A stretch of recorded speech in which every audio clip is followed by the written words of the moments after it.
Owning your own home is the great Australian dream. It's not a house, it's a home. A man's home is his castle. But for a growing number of Aussies, it's likely to remain just that, a dream. Tell him his dream. New research shows Sydney is the second most unaffordable city in the world to purchase a home. You'd have to be earning 15 times the median wage to afford the median house price. Melbourne's ranked 5th. There, you're expected to make 12 times the average income. I've been looking for a house and it's just ridiculous. I think it's cheaper to get an apartment in Europe at the moment with what's going on. Can't imagine what buying a place at the moment would be like. It's just going to take longer and longer, really. Look, the affordability problem in Australia has been building now for a few decades. There's several reasons behind it. One is the shift from high interest rates to low interest rates. That's enabled Australians to borrow more. But the big problem, of course, has been a lack of supply. We haven't matched the underlying demand for housing from high immigration levels with an adequate supply. Zooming out to the top 20, Adelaide's ranked at 14, Brisbane at 17 and Perth at 20. Now people who have homes can buy more homes and people that don't have them can't buy them.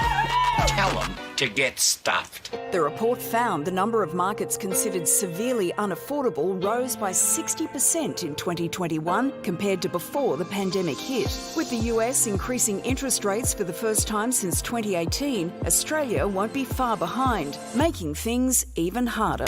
But it's not all doom and gloom, is it? It's not all doom and gloom. There is a little bit of light at the end of the tunnel. The technology exists to work from home. You don't need to be living near the office in the middle of the CBD. You could be out in regional Australia. And of course, if we can encourage that, then we can see a situation where affordability will improve. But Aussies already hip with the worst COVID could throw at us in industries like hospitality, health and aged care can't all just move to the regions. When you have these inequalities, they can build to a point where people say, well, I've had enough of this. This is unfair.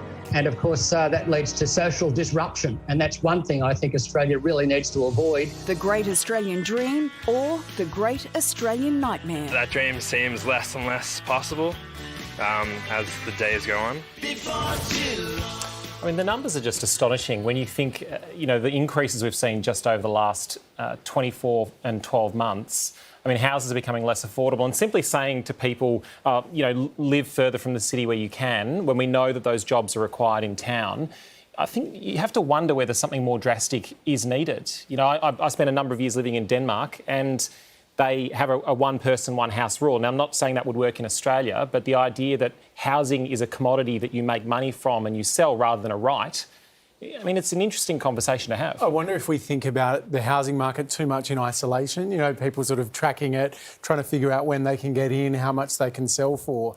When the reality is that actually the housing market connects to the rest of the way society works. And we learned during the pandemic that, the essential workers, the ones that we needed to keep working through the whole thing, were some of the lowest paid. Yeah. And if those people can't afford to live in the cities, those cities are going to struggle to function longer term. And there'll have to be a great correction coming fairly soon.